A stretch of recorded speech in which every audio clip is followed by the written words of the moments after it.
Assalamualaikum warahmatullahi wabarakatuh. Selamat pagi anak-anak kelas 8. Berjumpa lagi dengan Ibu Fitri. Semoga anak-anak semua dalam keadaan sehat walafiat ya. Sebelum pembelajaran hari ini kita mulai, alangkah lebih baiknya anak-anak semua untuk berdoa terlebih dahulu. Berdoa sesuai agama dan kepercayaannya masing-masing. Setelah berdoa, kalian dapat menyimak video pembelajaran berikut ini.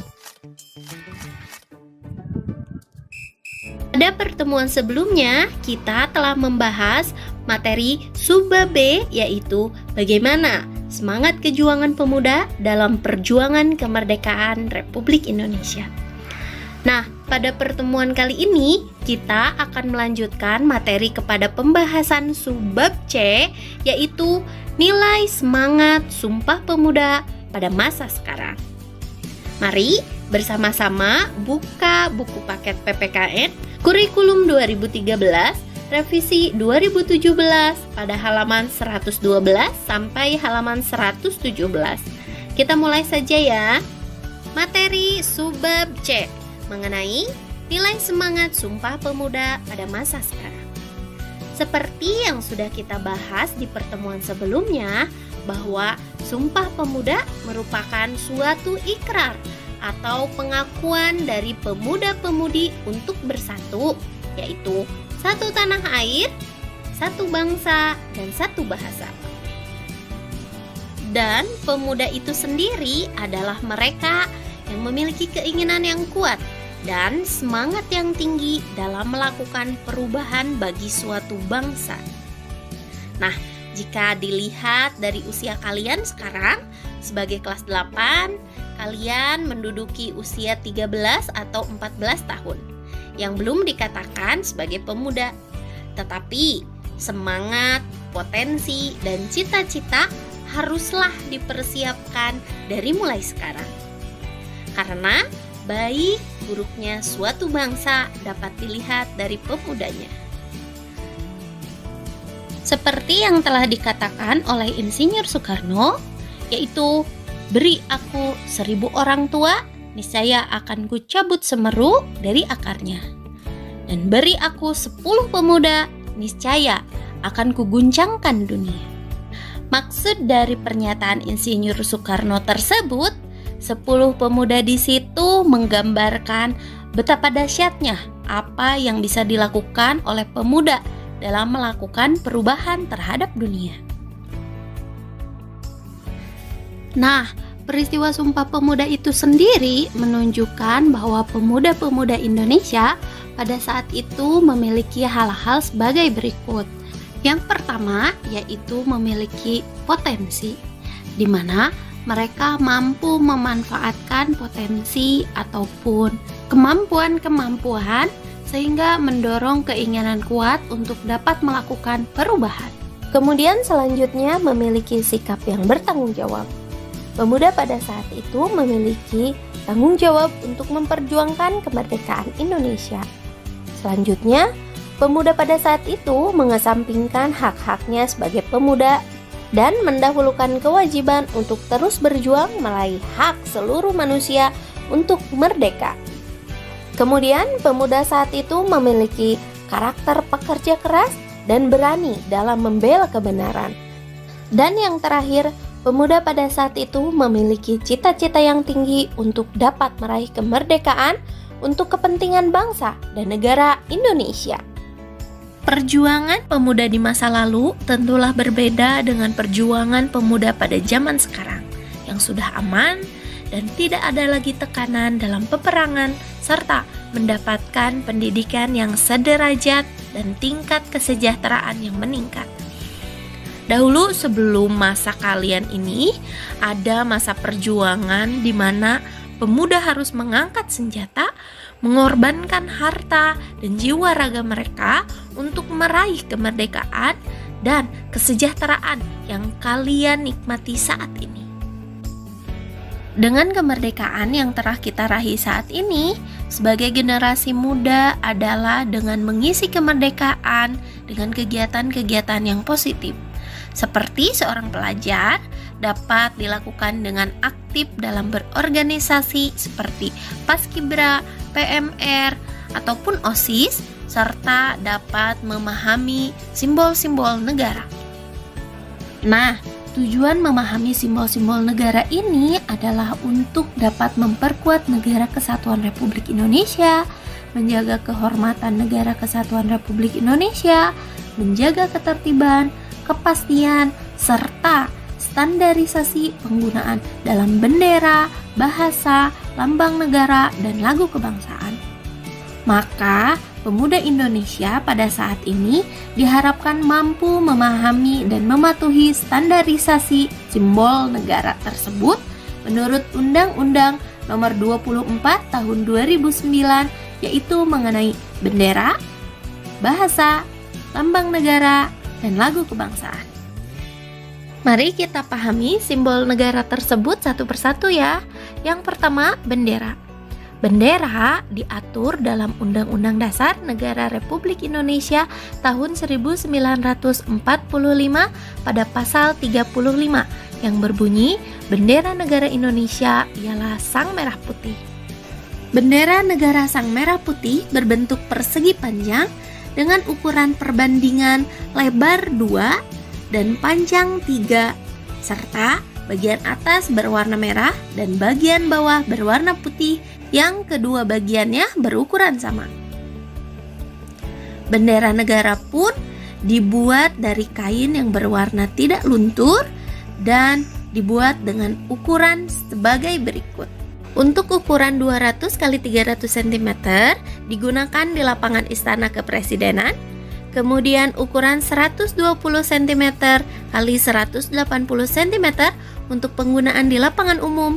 Kemudian 100 x 150 untuk penggunaan di ruangan, dan 36 x 54 cm untuk penggunaan di mobil kepresidenan dan wakil kepresidenan, 30 x 45 cm untuk penggunaan di mobil pejabat negara, kemudian 20 x 30 cm untuk penggunaan di kendaraan umum, kemudian 100 x 150 untuk penggunaan di kapal dan di kereta api, kemudian 30 x 45 cm untuk penggunaan di pesawat udara, dan terakhir 10 cm x 15 cm untuk penggunaan di meja.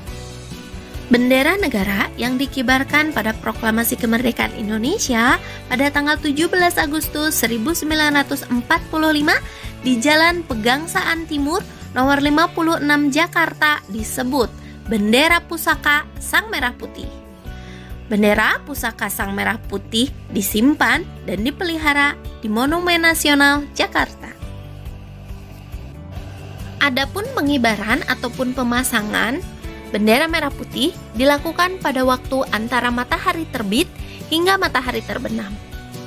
Bendera negara wajib dikibarkan pada setiap peringatan Hari Kemerdekaan Indonesia setiap tanggal 17 Agustus oleh seluruh warga negara yang menguasai hak penggunaan rumah, gedung, ataupun kantor, satuan pendidikan, transportasi umum, dan transportasi pribadi di seluruh wilayah Negara Kesatuan Republik Indonesia dan kantor perwakilan Republik Indonesia di luar negeri, serta dikibarkan pada waktu peringatan hari-hari besar nasional atau peristiwa lain. Adapun sikap larangan terhadap bendera negara sesuai pasal 24 UU nomor 24 tahun 2009 adalah sebagai berikut. Setiap orang dilarang merusak, merobek, menginjak-injak, membakar, atau melakukan perbuatan lain yang dengan maksud menodai, menghina, atau merendahkan kehormatan bendera negara. Kemudian selanjutnya, memakai bendera negara untuk reklame atau iklan komersial. Kemudian selanjutnya, setiap orang dilarang mengibarkan bendera yang rusak, robek, luntur, kusut, atau kusam. Dan selanjutnya, dilarang mencetak, menyulam, dan menulis huruf, angka, gambar, atau tanda lain, dan memasang lencana atau benda apapun pada bendera negara. Dan terakhir, dilarang memakai bendera negara untuk langit-langit, atap, pembungkus barang, dan tutup barang yang dapat menurunkan kehormatan bendera negara. Simbol negara selanjutnya yaitu bahasa. Bahasa negara Indonesia tercantum dalam Undang-Undang Dasar Negara Republik Indonesia pada pasal 36 dengan bunyi bahasa negara ialah bahasa Indonesia. Pada tanggal 28 Oktober 1928, bahasa dikembangkan sesuai dengan peradaban bangsa. Bahasa Indonesia juga berfungsi sebagai jati diri bangsa, kebanggaan nasional, sarana pemersatu berbagai suku, sarana komunikasi antar budaya daerah. Adapun peraturan yang mengatur mengenai penggunaan bahasa Indonesia diatur dalam Perpres nomor 63 tahun 2019 tentang penggunaan bahasa Indonesia, mengatur ketentuan, hal-hal serta kegiatan yang harus atau wajib menggunakan bahasa Indonesia. Di antaranya adalah sebagai berikut.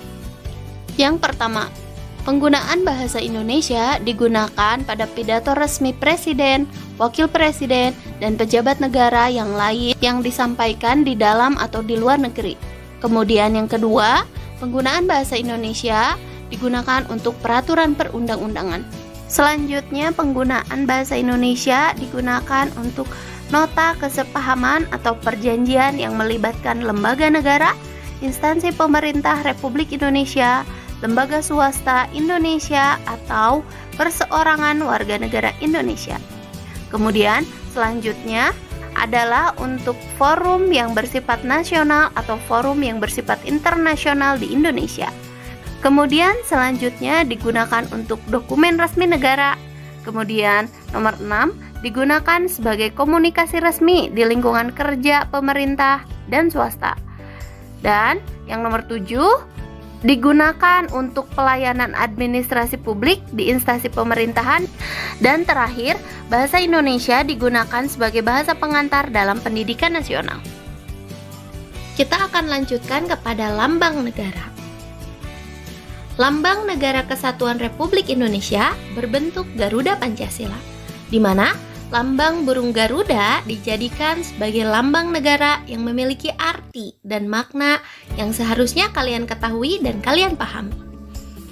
Dalam gambar burung Garuda, terlihat kepalanya menoleh lurus ke sebelah kanan karena kanan di sini merupakan lambang kebaikan dan kebenaran.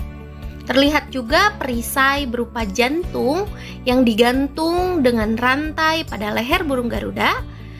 Terlihat juga perisai berupa jantung yang digantung dengan rantai pada leher burung Garuda sebagai simbol pertahanan negara Indonesia yang sesungguhnya. Dan semboyan Bhinneka Tunggal Ika dituliskan di atas pita yang dicengkram oleh Garuda, yang berarti pengakuan bangsa Indonesia terhadap keberagaman bangsa, di mana Bhinneka Tunggal Ika tersebut memiliki arti berbeda-beda tetapi tetap satu. Burung Garuda juga memiliki paruh, sayap, ekor, dan cakar yang melambangkan kekuatan dan tenaga pembangunan negara. Serta burung Garuda memiliki sayap yang masing-masing berbulu 17 yang mensimbolkan tanggal kemerdekaan Indonesia. Kemudian bulu ekornya ada 8 yang mensimbolkan bulan kemerdekaan Indonesia.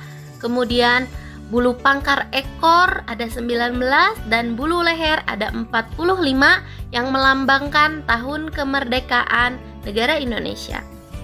Di tengah-tengah perisai juga terdapat sebuah garis hitam yang tebal yang melambangkan letak wilayah negara Indonesia berada di garis strategis, yaitu di garis Khatulistiwa. Dan juga terdapat 5 buah ruang yang mewujudkan dasar Pancasila sebagai berikut. Sila pertama dilambangkan dengan cahaya di bagian tengah perisai berbentuk bintang yang bersudut 5. Kemudian sila kedua dilambangkan dengan tali rantai bermata bulatan dan persegi di bagian kiri bawah perisai. Kemudian Sila yang ketiga dilambangkan dengan pohon beringin di bagian kiri atas perisai, dan sila yang keempat dilambangkan dengan kepala banteng di bagian kanan atas perisai. Terakhir, sila yang kelima dilambangkan dengan kapas dan padi di bagian kanan atas perisai. Untuk kalian mudah mengingat urutan simbol ini, kalian hanya perlu mengingat warna latarnya. Warna latar dari simbol ini ya, yaitu warna merah, putih, merah, putih. Bisa ya? Adapun warna pokok dalam gambar burung Garuda terdiri atas warna merah yang melambangkan keberanian, kemudian warna putih melambangkan kesucian dan kebenaran, kemudian warna kuning emas untuk seluruh gambar burung Garuda yang melambangkan kemegahan dan kekayaan, kemudian warna hitam yang melambangkan keabadian, dan terakhir warna hijau melambangkan kesuburan dan kemakmuran. Kita akan lanjutkan kepada simbol lambang negara, yaitu lagu kebangsaan.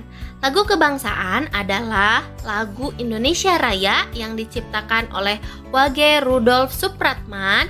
Lagu kebangsaan wajib dipendengarkan dan dinyanyikan untuk menghormati kepresidenan dan atau wakil presiden, serta bendera negara pada waktu pengibaran ataupun penurunan bendera negara yang diadakan dalam upacara, kemudian dalam acara resmi yang diselenggarakan oleh pemerintahan, dan terakhir dalam acara ataupun kompetensi ilmu pengetahuan, teknologi, olahraga internasional, dan seni internasional yang diselenggarakan di Indonesia dan lain sebagainya.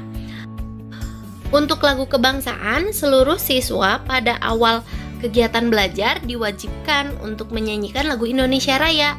Menyanyikan lagu Indonesia Raya di kalangan siswa ditujukan untuk menanamkan sikap nasionalisme dari sejak dini. Nah, demikianlah pemaparan materi pembahasan PPKN pada pertemuan kali ini.